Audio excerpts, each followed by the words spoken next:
Hola chicos, os voy a presentar lo que sería la calefacción para la impresora, ¿vale?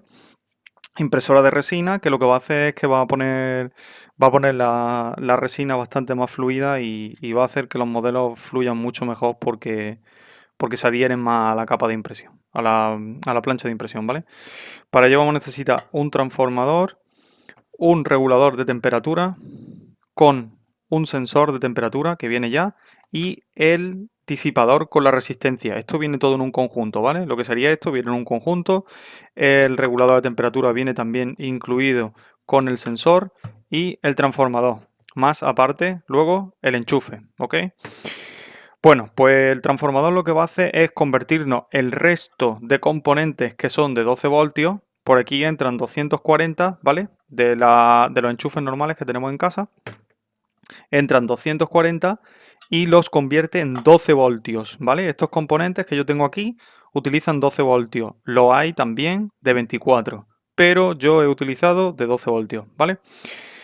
Esto lo que va a hacer es dar aquí corriente, sale por aquí en positivo y negativo. Es muy importante tener la polaridad en cuenta, ¿vale? Porque si no, no deja de funcionar el sistema.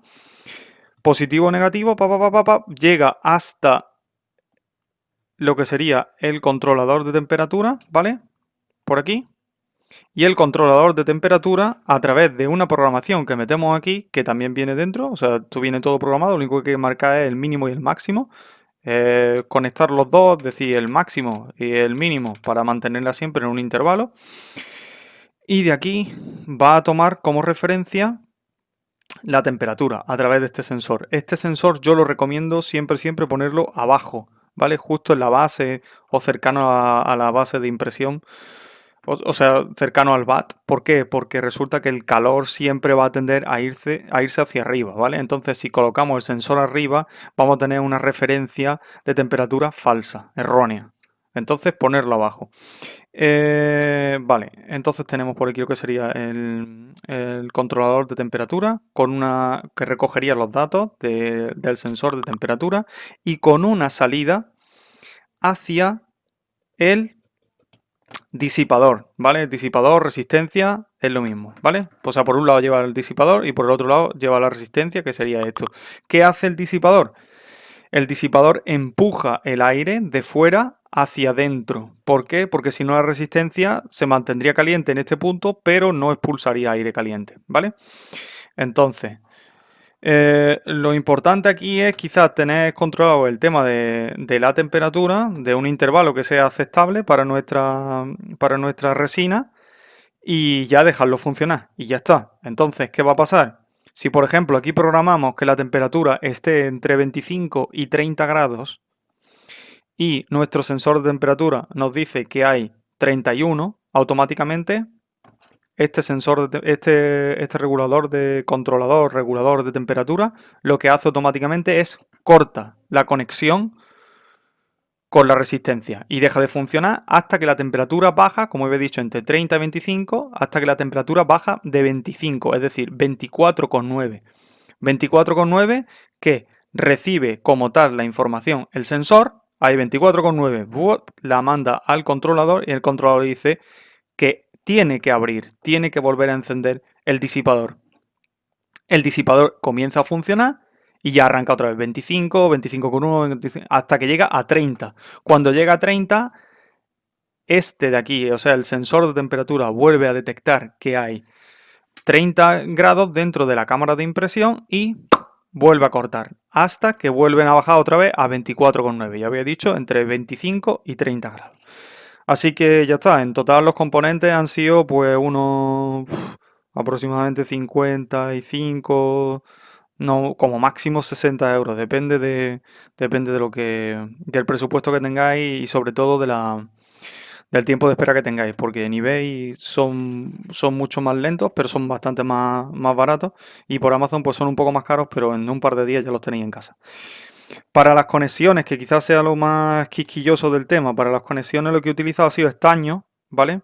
Estaño y los típicos flexibles estos que se utilizan cuando los calientas que se encogen, pero esto ha sido porque yo soy un poco más friki, no tenía en ese momento en mi casa ficha de empalme, pero si utilizáis fichas de empalme son igualmente válidas, ¿vale?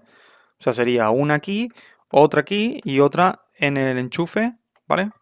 O si utilizáis un enchufe, propiamente el transformador viene con un cable pelado, con un cable suelto, que podéis, si queréis, comprar un enchufe que hay ya desarmado, montable, y lo ponéis directamente sobre el cable. Si no, pues utilizáis otro cable, como yo tenía por ahí otros cables de aparatos que no necesitaba y todo eso, pues lo corté simplemente aquí, hice el empalme con estaño, con flexi y listo. Y ya está, yo creo que ya poco más queda. Eso, la única complicación que tiene el sistema, pues va a ser quizás las conexiones, y ya está, tened en cuenta la polaridad, pero bueno, vosotros conectáis uno con el otro, y si a lo mejor habéis conectado positivo con negativo, pues entonces no va a funcionar. Así que lo único que tenéis que hacer es invertir los polos y ya está. Y cuando ya una vez tengáis la conexión realmente de saber cuál es el positivo y cuál es el negativo, entonces lo único que vais a tener que hacer es soldarla y ya está, no tiene más complicación. Bueno, como ya he dicho, las fichas de empalme quizás sea la forma más efectiva y más estética de utilizarlo, y si no, pues como yo he hecho, con estaño y los flexibles esos que se encogen. Veis que de el disipador resistencia, me confundo con las dos palabras, pero porque es un conjunto de las dos. Este disipador resistencia salen dos cables, bueno, salen cuatro cables, ¿vale?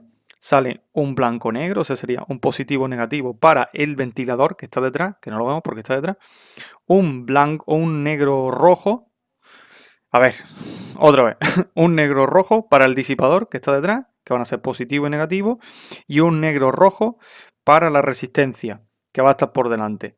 Muy fácil. Hay que conectar los dos rojos, que nos va a dar un polo, y los dos negros, que nos va a dar otro polo, ¿vale? Uno de ellos positivo y otro de ellos es negativo, ¿vale? De todas formas, os dejo el esquema también, y os voy a dejar todos los componentes en la descripción del vídeo para que podáis pillároslos, ¿vale? Así que nada, espero que os sirva, y ya digo que a mí las impresiones me han cambiado muchísimo desde que lo estoy utilizando. Sé que es un sistema que impresoras de primera gama como Formlabs y demás lo utilizan, lo traen ya de serie, algunas calientan por la cama, o sea, lo que sería la cama de impresión, otras calientan por dentro de las Formlabs, quiero decir, Formlabs 2, 3, la 3S me parece que se llama o algo así, la tercera edición. Lo que hacen, o bien proyectan un chorro de aire caliente, o bien lo que hacen es que calientan la propia resina, ¿vale? Siempre recomiendo, aunque se utilice este sistema, siempre es bueno poner la resina antes a calentar, ¿vale? Se podría utilizar, pues no sé, pues encima de un radiador típico de aceite, dejarlo encima, o al baño María, también he escuchado por ahí. La placa de impresión también es bueno ponerla en cualquier sitio que esté caliente antes de ponerla a imprimir, porque si no, evidentemente, pues va a tardar mucho más tiempo. Las sujeciones que he utilizado para esto, pues no sé si lo veis por ahí, pero se ve un poquito. Un resto, y ha sido silicona caliente. Ya está, pistola de silicona caliente que prácticamente hoy en día todos tenemos en casa, de bricolaje y demás. Y ya está, y que quede todo bien sujeto, y pues yo creo que ya poco más queda que decir. Lo que sí, ya veréis que vais a notar que la fluidez de la resina cambia muchísimo, muchísimo, muchísimo. Y os va a gustar, seguramente. Tened en cuenta que al principio yo a lo mejor las primeras impresiones sí estaba más pendiente, porque claro, estas conexiones se calientan. Entonces es bueno estar pendiente por a ver qué va a pasar o qué no puede pasar.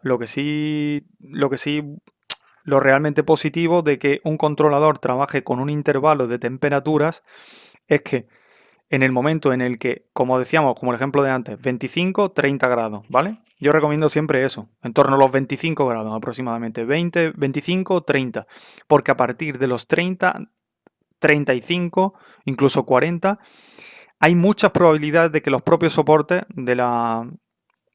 Aquí un ejemplo de lo que me pasó. Los propios soportes se sueltan, ¿vale? Y entonces ya no hacen la función que tienen que hacer. Se ponen demasiado blandos y se sueltan. Así que entre los 25 y 30 grados. Lo positivo de esto va a ser que cuando llegue a los 30 grados va a cortar, ¿vale? Va a cortar el disipador o la resistencia, va a cortarla, y hasta que llegue o hasta que se enfríe el conjunto a los 25 grados va a estar descansando el disipador resistencia, ¿vale? Va a estar descansando, por lo cual no vamos a cargar mucho ni el transformador ni los cables, ¿vale?